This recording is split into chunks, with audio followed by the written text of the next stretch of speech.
DJ LeRoy. NightWatchman, how you doing, buddy? I'm good. I'm good. Surviving the weather. Um, Yes. This is my the heart most goes snow I've out. seen in a long time, man. What's going on here? Listen, we are blessed to not be in Texas. You know, and my heart goes out to our friends down there who are really suffering a lot worse conditions than we are. Very true. Very true. Well, you know what, NightWatchman? There's an interesting project that's happening in Harlem, Mm-hmm. and that is the redevelopment of the historic Victoria Theater. Mm-hmm. It's going to be 285,000 square feet. It's going to have a residential component. It's going to have Mm-hmm. even a cultural art space. Mm-hmm. But one of the possibly one of the most impactful and important pieces of it, it's going to have a hotel, and it's Mm-hmm. going to employ people from the community. About at Mm-hmm. least at last count was at least 58 individuals will be employed there in a Marriott Renaissance brand hotel right there on Mm-hmm. 125th Street. I mean, Night Watchman, you can't make this stuff up, man. About time. Hmm? Yes, Yep. yes, indeed. Mm-hmm. Well, the folks responsible for providing the training and also the hiring, we're going to actually talk to them about that. All Mm-hmm. right. So you know what? Why don't I bring them out here right now? As a matter of fact, first young lady, Yahshaanyah Hill. She's vice president of workforce opportunity and investments at the Upper Manhattan Empowerment Zone. She has a Mm-hmm. long and extensive background in empowering individuals, and that means helping them to get jobs, being able to pay the bills, so to speak. Uh, Mm-hmm. you know what? She is definitely someone who's leading the charge on this particular program. Hey, Yahshaanyah, how you doing? Hi, All nice to right. see you, Curtis and Bob. Thanks for Thank. having me. Great. Absolutely. Thank you for Absolutely. joining us.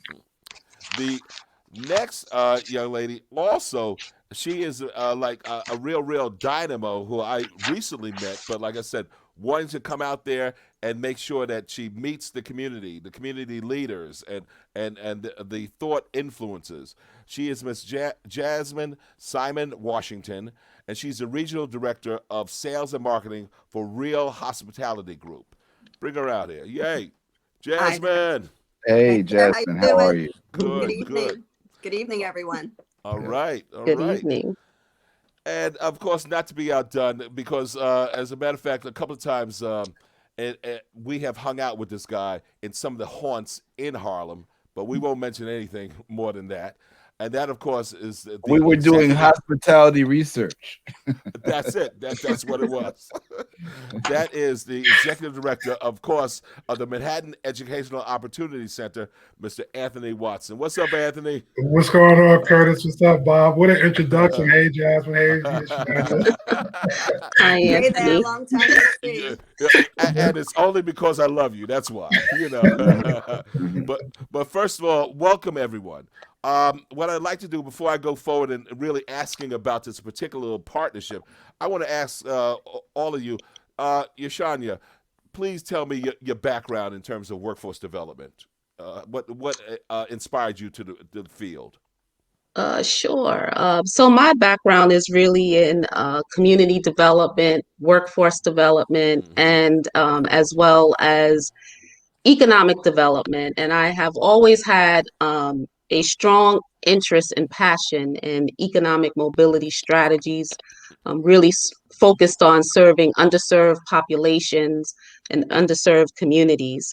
And so, starting out with the Department of Small Business Services, the New York City Economic Development Corporation, on to the New York City Housing Authority, that has always been my primary focus. And I'm happy to share my wealth of knowledge at my current position with the Upper Manhattan Empowerment Zone. Excellent, excellent. Ah, Miss Jasmine Simon Washington. Do tell. Real Hospitality Group. I know you had a life before that, so do tell. I definitely had a life before that. Also, equally passionate just about career development and mentoring employees. In my past life, I was the director of quality assurance and training at the Waldorf Astoria and the Hilton New York and Towers. So that was really an amazing opportunity there where I had a chance to mentor employees, either one that went through college and wanted to have some type of career in hotel industry as far as being a general manager or a director of sales or food and beverage, and they would go through an entire succession program. I would actually be responsible for the training and the development and helping those individuals. So that's definitely something that's always been very passionate for me. And then now, of course, we're doing that on a pretty great scale as well here with Real Hospitality. Excellent. And welcome to the neighborhood. Thank you. It's great to be here. Anthony Watson, the MEOC. There was, I know, a life before that because I remember you being over at Abyssinia Development Corporation. Do tell. Yes, absolutely. So it even started before then, Curtis and Bob. Actually, growing up, the parents tell you, you got to get a job, you got to go to school, right? So I decided to do both, get a job and go to school. It actually started as a counselor and then moved up in the rankings at the organization and become like a director of a camp group. And I felt the passion of being able to hire individuals that were in our community. And it started from there, like really running large camp groups and organizations and being around a lot of young people who were thriving to either go to school and work at the same time, but also take care of the kids in the community. So, from there, I moved over to, Abyssinian, where I started the workforce development program and just kind of felt a passion for getting people back to work, but also getting them prepared and trained for self-sufficiency. So, it is a passion of mine because not only do I get a satisfaction of really impacting those in the community, I also, feel like I play a part in helping people get to self-sufficiency and really getting to their goals. I think the best thing you can ever give somebody is a career, right? Or lead them to a career. So that's how I got there. All the other technical stuff like the strategic planning in order to get there, that's not as fun as, just having the love and passion for the work. So. Excellent. Well, you know what? Okay. The $1 million question in the room. How did this partnership form? Do tell anyone. I can kick it off a little. So this, really started back in 2015 when UMES closed on a $10 million loan as part of an overall financing structure, Curtis, for what you labeled as the historic Victoria Theater Redevelopment Initiative. And so through several conversations, and Anthony and Jasmine can attest to this, we wanted to make sure that this project was going to generate local employment opportunities for the community residents that we serve. And at UMES, job creation is really at the helm and central to all of our capital investments. So we started a series of conversations with the Real Hospitality Group, with the developers, the Lamb Group, and Exact Capital, to really try to examine the feasibility of creating a program. From those series of discussions, we solicited the support of SUNY MEOC because, as you know, they are dynamic in the community when it comes to academic and vocational training programs. So we wanted to make sure that we could create a program that would be customized and sort of serve a dual customer approach, one that is really meeting the skill needs of the Real Hospitality Group, sort of as the overseer of the Marriott Hotel, and then making sure that we can adapt and address the local skill gaps of the community and make sure that those folks that are really disadvantaged in their pursuit of accessing industry-specific training that actually leads to a career will have a method of doing that. And so we could not do that without the expertise of SUNY MEOC, sitting down and working with the Real Hospitality Group to customize a curriculum, right? And this is rare because you will never see sort of, an entity like the Real Hospitality Group or members of a development team to really sit down with a funder and a training provider to sort of customize a training program. And that is how we have today what we labeled as the employer-driven bridge hospitality program. Excellent, excellent. Anyone else? No, I definitely, I'm pretty excited about this program and just an opportunity for us to help the local community. I mean, obviously, there's a couple of benefits that's here. I mean, one of the things we've talked a lot about through this pandemic is that, hunger is at an all-time rise, as well as lack of shelter as well. So I think that there's just so many benefits to this program. Obviously, it's a skill set training, getting people within the local community to get them jobs, help their family. But obviously, that has a domino effect to it as well. So I think that's something that's just very important to all of us, is how can we make an impact on many different levels and areas that really counts. I mentioned before that when I worked at the Waldorf, we had this quite extensive succession planning program, and it was targeting graduates from Cornell University and Johnson and Wales and Penn State. And that's great. But there's a lot of talent out there that looks in different ways, and it's not always put into one box. So for us to be able to have an opportunity to give individuals a chance that has potential, has talent, but just needs some guidance. I think that that's something that's huge and can make, a really great stamp in terms of what we can do. So I think in some levels, it's not as big. I don't think we really truly realize how large this can be and the type of impact that we can have. But to be able to have an opportunity to train individuals on the hospitality industry and just really what that looks like, from all positions, from sales to accounting to front desk to being a general manager. I mean, like, I even look at myself, and my kids see that I'm in the hotel industry, and I have a 17-year-old sees what I do, and now he's thinking about being in the hotel industry. So that is something that can start there as well, where you have their children that can see their parents doing this and what that could also do for them too. Excellent. I heard mention in terms of the training, the content rather, being customized. So this is customized training vetted by the Marriott organization. Tell me about it. So this is custom. And let me Go also ahead, Anthony. I don't want to step in. No, let me also add. So let's say I do this training, of course, for the Victoria Theater right there on 125th Street. But can I then work at any Marriott property? The skills are transferable. So yes, Okay. you can work not only at any Marriott property, at any hotel.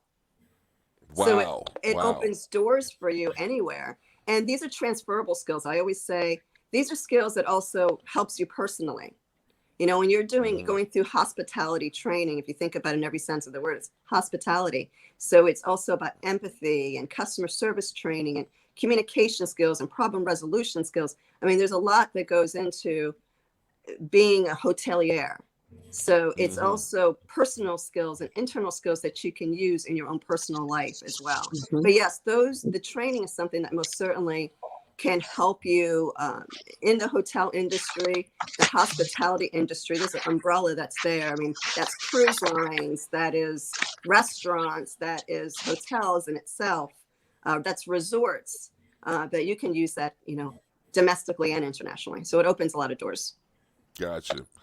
Anthony, knowing that the MEOC, you guys already had a number of trainings. As a matter of fact, you also did oversee a hospitality component that was primarily focused on the restaurant industry. How have you had to broaden the scope of what you're doing now? Well, one of the great things about, what we did then in reference to the front of the house, we found that individuals who were taking the course, there were, a different level of demands, right?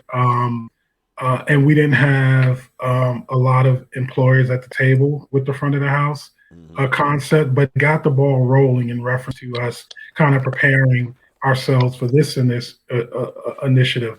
One of the things I will say is that during this particular initiative, we did revamp a lot of our curriculum with the advice and in the collaboration of Yahshaanyah and UMass, as well as the Real Hospitality Group. So this was a real three-way partnership in reference to how the curriculum could look and what the employer was looking for on the front end of this particular project. And because of that, what we did before and what we did now are two different kind of realms, you know. But I think one of the focus areas that we really wanted to hone into, and I think Jasmine mentioned it, was the fact that we wanted to make sure individuals had the customer service skills necessary to be able to be able to do the work, you know. And I think, you know, there was countless hours that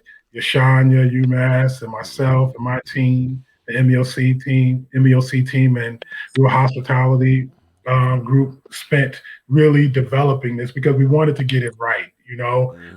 And then we had COVID hit, so we had to do some transitioning in reference to how the program was going to be delivered. But I think once again, you know, when you have the employer and you have the funder and then you have the trainer collaborating on the effort, it, you know, it has been extremely seamless, and our communication with this project has been immense. I think that couldn't ask for a better opportunity to really give our clients and the constituents in our community opportunity to really see success, you know. And you have asked the question about, you know, can after going through this training, can anyone go to any particular hotel after that? You know, the one thing that the Real Hospitality Group has done is really, with the support of UMass, really has supported the fact that if, you know, there aren't opportunities at this particular hotel because of whatever timing, you know, they will open the doors for other things. So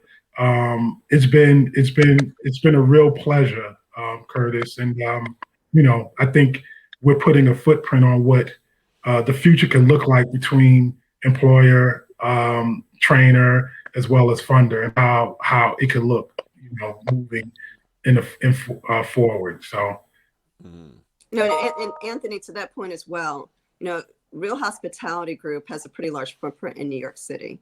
So obviously, in preparation of this, is to find jobs just in general, but obviously at Harlem Renaissance. But we have over 5,000 keys, which means about 50 hotels that we have in New York City. So there really is a lot of opportunity there that if we find, you know, we fulfill, you know, the need for a general manager or for a director of sales or a sales manager or a front desk manager, well, we have 50 other hotels as well as things are starting to turn around that we're going to also be looking for. So I think that also helps in terms of putting them, you know, positioning them as a front runner as well. Right. Jasmine, can you tell us a little bit more about your personal journey into hospitality? Because I think that could show people a little bit of the roadmap. Just tell us a little bit about how you got interested in it and how you found yourself in the industry. Sure. So I actually was originally going to school for psychology. So my initial goal always was to become a psychologist and do that. And I started, of course, working at a hotel called the Woodbridge Hilton in New Jersey, 200 rooms. And I actually just ended up falling in love with the hotel industry. It was that one job where I didn't have to always look at the clock. And at that point, I was about 19 years old. And I didn't have to always look at the clock. The day would just fly by. But I love the opportunity to just interact with different people. And I realized pretty quickly I was using psychology. And I was using psychology when it came to working with my customers and making them happy and how to pacify someone or how to diffuse a situation. Some of that came natural to me, but then we also provided a lot of training in the hotel world. And then I started working at the Waldorf Astoria a couple years later. And then I started getting into actually training itself while I was in school. And that's really when I started to realize I was applying the psychology skills and working with people and emotional intelligence. And, just I loved the interaction. Just you're meeting lots of different people, and everyone is just such different personalities. And it was a fun environment. It wasn't just a corporate feel to it, but also it was a place where you're going where people go for vacations, and there was a lot of cool, unique stories, and it was just a cool experience where you can have fun, but also you felt like here's a career as well that you have, and you're able to make a difference. So I worked there, and then I worked at the Hilton, New York, and then I decided to start a family. So I then ended up starting to work in New Jersey, and I worked at a series of different hotels in New Jersey, at the Hilton East Brunswick. I started doing convention services and planning. So I left the corporate training world, but I realized I kind of brought it with me anyway, and started working in convention services where I was planning conventions and meetings. And then I started doing catering, where I started helping in doing events and weddings and so forth. And I enjoyed that. And then I decided to go into sales and started doing sales, and kind of worked my way up through the sales aspect of things. And then eventually this opportunity here with Real Hospitality presented itself a couple years ago. And that's where I found that doing this role is when everything really just came together, because I was able to now train and develop other directors of sales and marketing and other salespeople, and how to help them in being stronger at their skill and helping to drive revenue in the hotels. And that's where a lot of that background started to come into play and all come together. Nice, nice. I was just thinking that with Yahshaanyah, in terms of the UMES and your impact, some of the early projects that kind of defined the new revitalization of Harlem, from Harlem USA to some of the other programs. The workforce space wasn't always there for UMES. When did you guys actually decide that in earnest that you would actually do a workforce development? Because overall, it's imperative that the economic base of the community improve. What motivated you guys there? So I think it's the demand-driven approach that we adopted, and we wanted to make sure that all of our business investments are aligned to creating economic opportunities for community residents. And so we've looked at projects that will help us to do that. If you go back to East River Plaza, we had a Mm-hmm. customer service retail program where we were able to connect individuals to jobs at the East River Plaza. Moving forward, we'll be working with the National Urban League. Where we will be connecting individuals to quality jobs with career pathways, Mm-hmm. and then looking at some of the sector employment initiatives where there have been traditional barriers to individuals being able to access employment opportunities. So you look at a project like the Career Opportunities Healthcare Initiative with 1199, where we were able to work with the union to make sure that community residents can gain access to training and employment and unionized positions. So I think our approach to looking at sector-based initiatives and demand-driven initiatives allows us to create and work with key partners to create programs such as the Employer-Driven Bridge Hospitality Training Program. Nice, nice. Well, one of the things, and you guys certainly did mention it. I remember attending an event. I believe it was the kickoff at the state office building, and we said, "Wow, this program is coming on board. Everybody's excited." And then suddenly, the pandemic, COVID. Tell me about your pivot. What you've been able to do to make sure that you don't lose complete momentum, and that also people are, how should you say, not discouraged that, you know what, it's going to happen. I'm going to get a job. I'm going to get an opportunity. Do tell. Sean, you want to So, take that one? Or oh, I'll okay. take it.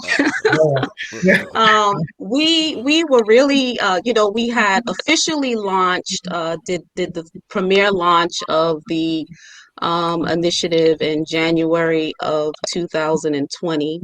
And we were slated to do our first cohort of the training program in March 2020. Right. And then we were right in the heat of the pandemic. And so we had to, take a pause because one of the things that we also didn't mention is that we had spent a lot of effort and time on working with and cultivating a consortium of community partners who are really responsible for, helping us to connect to the community and make sure that folks that want to participate in the program have one point of access where they could go to their neighborhood resource center to connect to the program.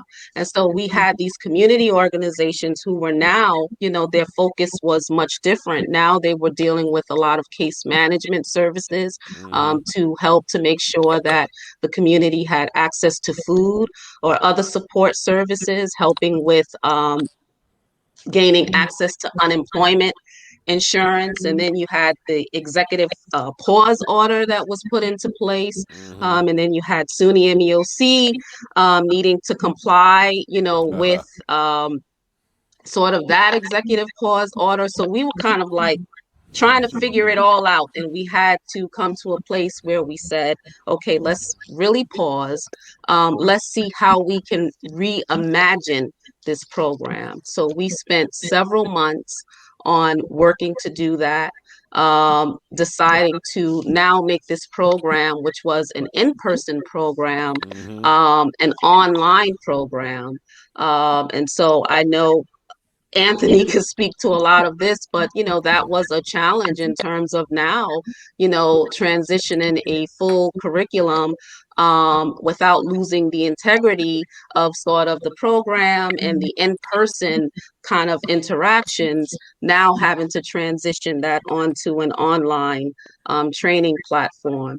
The Real Hospitality Group was very helpful in making sure that we could still maintain the integrity of the program in terms of how that transition took place. So out of a lot of effort, a lot of thought, a lot of collaboration, a lot of innovation, I must say, we were able to make that transition and keep the interests of the community at the same time in the program. So while it has been challenging, it has been definitely a learning experience for all of us. And it feels good, to have a program such as this that is even more critical now in terms of helping individuals get on the path to having, good quality jobs. Anthony, you want to add something? And yeah, and I'll just add, Yahshaanyah said it very, very nicely. The one thing that we also realized was that there was a technology gap with individuals that we particularly serve, and we wanted to ensure that our students had what they needed to in order to do kind of remote work. You had so we really went in and really thought about how much work needed to happen and how could we transition this program so that it would benefit the student. We definitely had a student first focus and continued in that premise only because we wanted to ensure that the people that were going through the program had what they need to succeed. So we worked out making sure that they had laptops and equipment. We also did kind of broadband and devices, Wi-Fi devices, so that we can ensure that students had the necessary Wi-Fi in their homes to do it. So we really looked at all aspects of what would it need for them to be successful, and we moved to our Zoom accounts and kind of moved from there. Like you go with an institution like MEOC who really didn't know kind of distance learning or remote learning to now having to ramp up a remote program plus, you know, other factors, but we had to keep it going because we knew how important it was for the people that we serve in our community. So when I talked about kind of the teamwork and the team effort around this, UMass as a funder has been, and as a partner, not only a funder, but just as a true partner in this development, and Real Hospitality with their flexibility has been a true blessing for the MEOC, but also the people that we serve. So yeah, we had a lot of ramping up to do, and I smile about it because I remember our conversation, Yahshaanyah, about how we're going to get this going, what's happening, when the hotel going up. So it was some good stuff, but I'm very happy about the end product and can't wait to see the success of the students when they begin getting placed in the different opportunities. So. And I think initially we started off with 4 cohorts, right? And how many do we have now? I know last time I heard it was about 16, 17. Yeah, so we started with so we had to even change that up a bit. So we have 1 cohort going right now, almost completing, I guess, next week. And how long does that training take?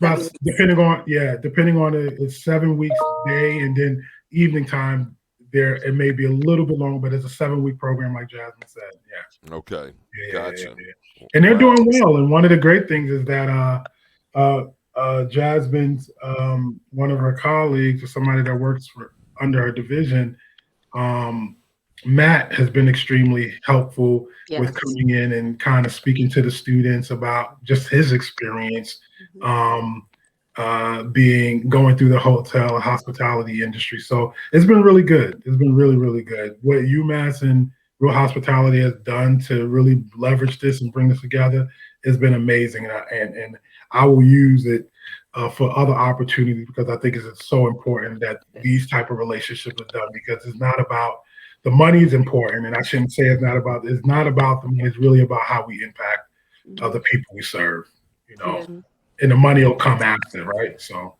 it's an investment. Jasmine, can you give us a little bit more of the industry perspective? Obviously, the hospitality industry was severely impacted by COVID and is still going through it.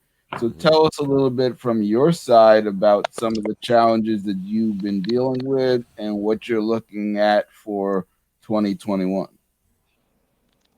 I think as far as some of the challenges, obviously the largest challenge is the travel bans. So, you know, you have a lot of hotels that your bread and butter is that corporate midweek business. So obviously with the travel bans, that, you know, really kind of cut the hotels at its knees in that respect. In addition to that, now we're starting to do business very different. And that's a little bit of a concern of ours. You know, right now we are meeting virtually, and Zoom has become huge. Microsoft Teams has become huge. So what does that look like? Well, what it looks like, and we kind of have to accept the reality, think outside of the box, is that now everyone realizes that they can have successful meetings virtually. So there is less of a need to travel, less of a need to stay in our hotels, less of a need to have meetings with food and beverage. So that right there is where the concern is as far as coming out of this. So right now what we're looking at is a lot of hybrid meetings is what we're anticipating, kind of looking at how we're going to market that a little bit differently. And now I think what's going to happen is people are still going to have a need to meet, because at the end of the day, there's nothing like meeting in person. But I think now people are going to be a little bit more selective, where they're going to see that they can have meetings, but they're going to assess, do I really need to have this meeting in person and invest the money in travel, or can I have it virtually?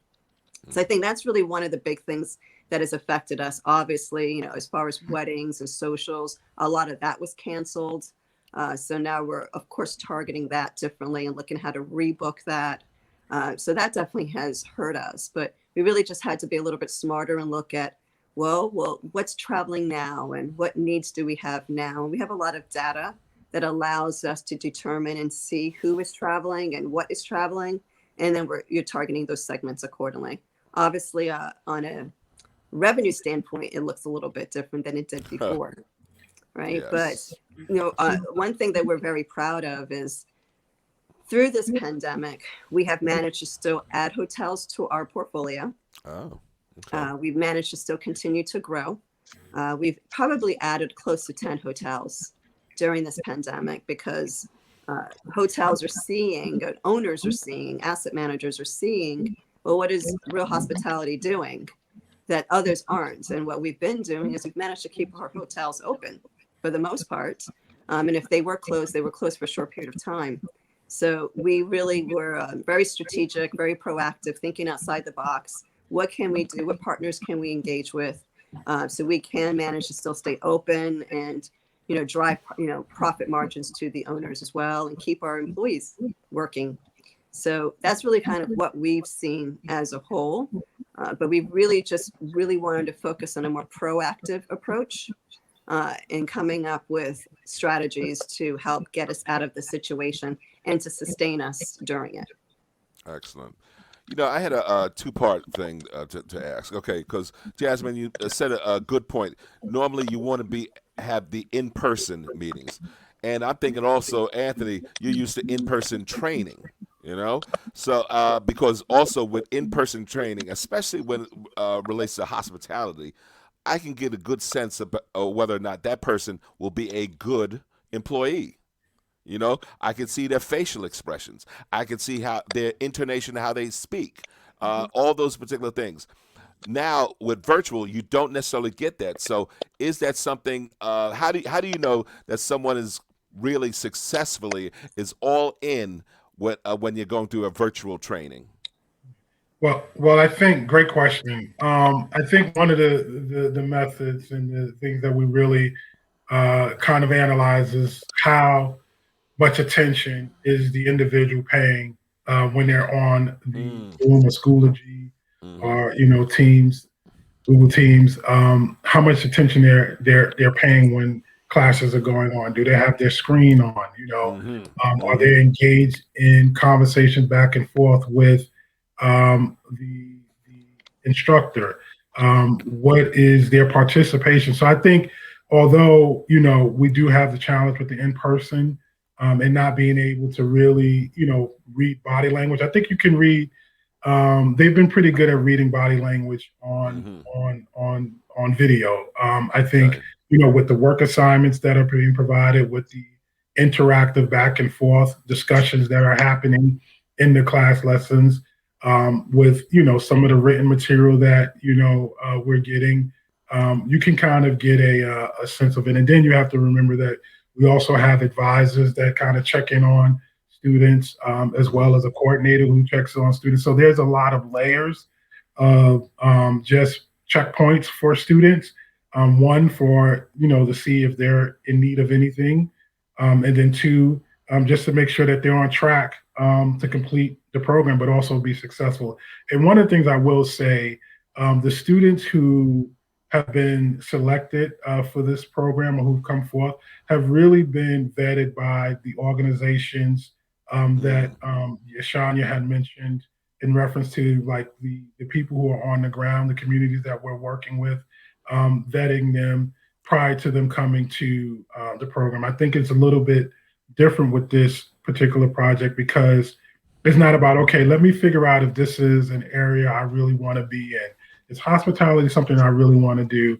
We really selected individuals who really want to do this as a career. So I think that also makes a difference because there's a certain drive that people have when they're really trying to meet their goals. So we haven't had many challenges per se with this group of students that really want to be there.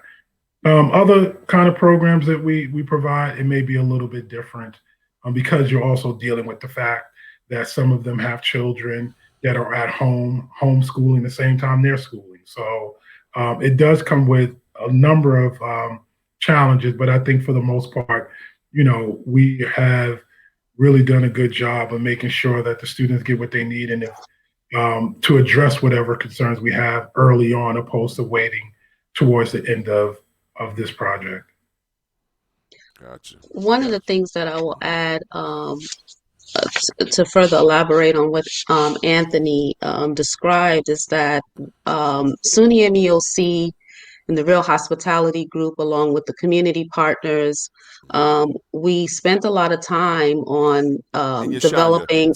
tell me about some of those community partners, as a matter of fact. Sure, Yeah. sure. So we have five community partners, and they are strategically designed to service targeted community areas. We're now calling them virtual neighborhood resource centers. So we are working with community impact that is focused on the West Harlem area. We are working with New York Urban League, focused on the Central Harlem area.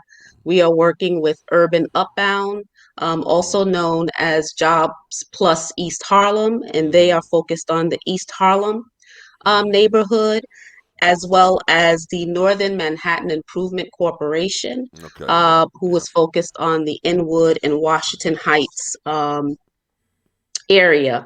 We are also working with the organization Maximus for HRA Career Compass participants that are interested in the program.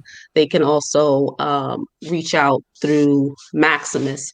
But I think one of the things that was critical was this development of this common hospitality assessment that really gauges the interests of the community residents and kind of also addresses whether there are going to be any additional support services that are going to be needed for individuals to successfully go through a full 7 to 10 weeks of programming.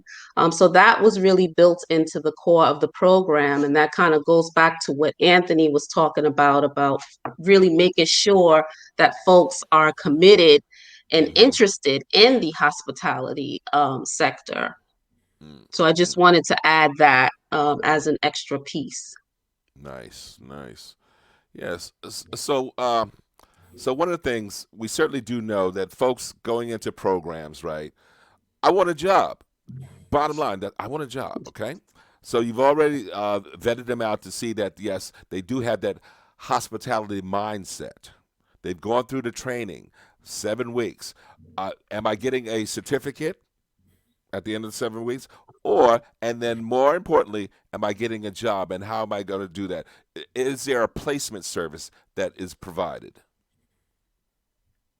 So there is a placement service that's provided. The way in which we kind of mapped this out was that once students complete this particular program, they do get there's different levels of the certificates that they get. One may be a food handling license and some other things. But one of the areas and what was built into this is that each person who completes the program will also receive an interview from Real Hospitality Group. So they'll be, scheduled to go through an interview process to see if they're vetted for that. There is, a job that's particularly lined up. I was going to also go into the college credit that they also receive from this, but I'll wait because I'm sure Yahshaanyah will also have something to add to the workforce development piece when we hire, when they go through the interviewing process. But that is one of the processes, Curtis, that is built in, that they'll interview once they complete the program and once we give the green light that they've successfully completed the program. Now you done piqued my interest. Do tell, expand on that in terms of college credit. What's going on here? So one of the things that we did as we were, Yahshaanyah, Real Hospitality Group, and Yahshaanyah and I were kind of going back and forth, and we were like, what can spice this up a little bit? I said, let me look, because I know that we've been working with Borough Manhattan Community College, trying to really figure out how we can provide credits for some of our programs that we offer at the MEOC. And this was a great opportunity for us to approach the MCC, because they also are an administrator of the Manhattan Educational Opportunity Center. So we approached them. I approached them and just figured could we particularly have a credit for this particular program. And they say yes. And what the goal is for them, once they complete, if they get employed, that's cool. But in addition to that, they will have access to one of the business departments at BMCC to get 3 college credits to enter into their business courses and not have to go through taking remedial or anything like that. So it's a great opportunity where students can actually also begin looking at college as an opportunity as well. So very excited about that. And there's a few other layers to that in reference to, the application fee being waived. They get the access to the college hospitality program or the degree, and they're fast tracked. It's a win-win. So you get work and you can get some college in there as well. So beautiful. And Jasmine, in terms of properties, because I speak fluent Spanish, so any properties there in South America or let's say the Caribbean?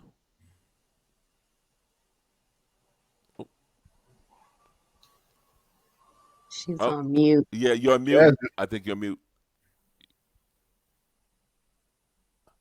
I don't know. We're not hearing you. We're not hearing you. Uh-oh.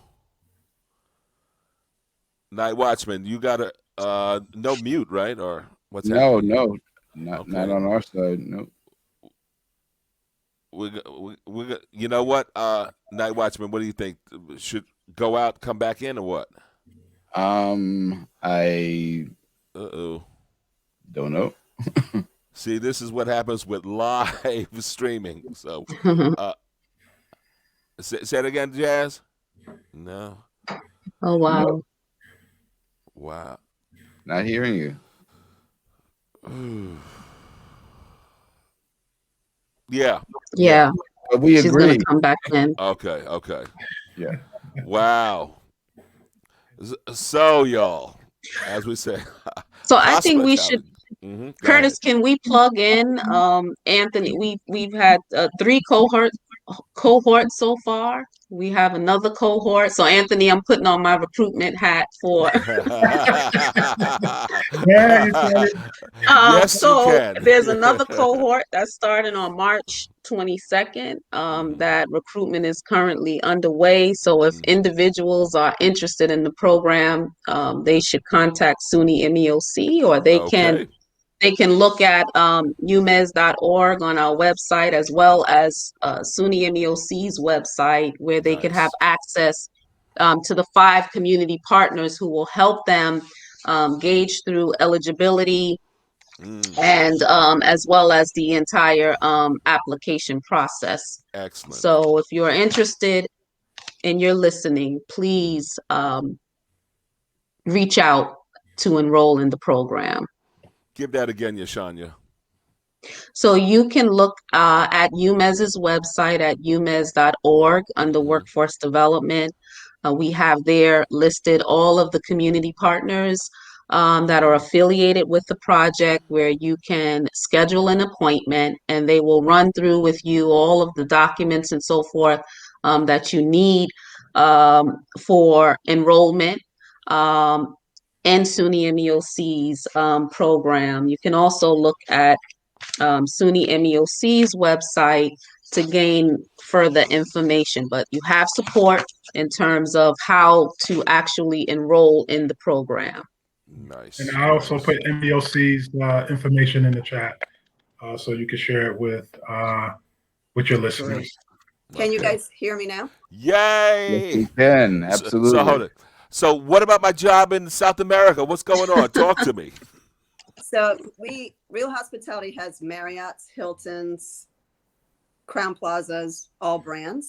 So not necessarily right now do we have one in South America. However, there are Marriott's and Hilton's in South America, so we do have at least those relationships there. Excellent. Because this is another thing. So we certainly do know that this particular training is important and vital to the Victoria. But once the Victoria is done, will the training continue? So, I mean, SUNY MEOC has the infrastructure. You Okay. know, hospitality is part of their curriculum. Good. We're now gauging because we're trying to make sure that we are a support to the Real Hospitality Group in determining whether or not we would need to add an additional cohorts to the program. Mm-hmm. But I will say that we are hoping, it is our hope that this will be a blueprint model for Mm. meaningful economic and workforce development. And we're hopeful that this program, you know, will scale and that other um, entities throughout the five boroughs of New York City, um, you know, will use this as a resource model to be able to do that. But I think hospitality is going to be around, you know, well, we Mm-hmm. know it's Mm-hmm. going to be around. And I know Anthony is certainly focused on hospitality within the SUNY MEOC program offerings. I mean, Nice. there's been a lot of talk on the hotel end about the pent up demand. So we know that is coming. Mm-hmm. So we know there's a lot of people that are just itching and can't wait. Like I had mentioned earlier, that I haven't left my house since I think Saturday or Sunday. That's the case for a lot of people. Mm-hmm. So everyone's kind of itching and cannot wait to start traveling again and have those meetings that they do need to have in person. So what that means, most certainly an increase in demand, which would be also an increase in need for jobs as well. Absolutely. One thing I can tell you that there was a study done some years ago by HVS Hotel Valuation Services that showed that Harlem and Upper Manhattan was under hoteled in terms of rooms by about 1,500. Is that something? And I certainly do know, even though you may not necessarily know about some of these things publicly, but certainly the Victoria is Central Harlem. But there's also been talk with Columbia's expansion in West Harlem, a need for hospitality, a hotel. Okay, and also I didn't even mention, but we know a lot of activities happening literally in East Harlem, and that also makes sense because remember, East Harlem, you have a hotel right there. You got easy access to not one but two airports. LaGuardia and JFK. Is that something that, let's say, Real Hospitality Group is maybe looking at? We're always looking at opportunities in terms of adding more properties to our portfolio. Mm-hmm. We have someone that actually is responsible for development. We actually have a development team, and that is Mm-hmm. their core responsibility, is looking at assets, looking at hotels that we see would has the opportunity to do well and that we want to actually bring onto the portfolio. So potentially that's something to come for us. Nice, nice. Yahshaanyah, you were about to say something? I thought you were mentioning something that UMass was looking at some other projects in the No, I was just area. saying that we we're hopeful that this will become a model, a blueprint model that can be scaled, you know, across the board to really show how a meaningful collaboration of economic development and workforce development, you know, can be done. I'd like to see that as And well. Mm-hmm. yeah, and your question whether or not MEOC was still going to kind of do hospital, yes, we are. I think, Okay. we want to make sure, like I said, we want to make sure we connect our constituents to the jobs and make sure they get the training that they need for self-sufficiency. I think it's so important. So yeah, we're in this for the long run, and as Yahshaanyah mentioned, it's about creating the foundation that now it can be scaled, and I think that's so important. I mean, I think And in now the with interest, Jasmine in the room, she's talking about all these hotels. How can I stop training now, boy? exactly, How can we stop training now? absolutely, I agree. As I mentioned before, we have so many hotels in New York. I think there's a lot of opportunity for us to continue that partnership. And something that we always talk about in the hotel industry, it's also about continuous education. It's we have to continue to invest in our employees and their training as well. So I think there's definitely a lot of opportunity for that.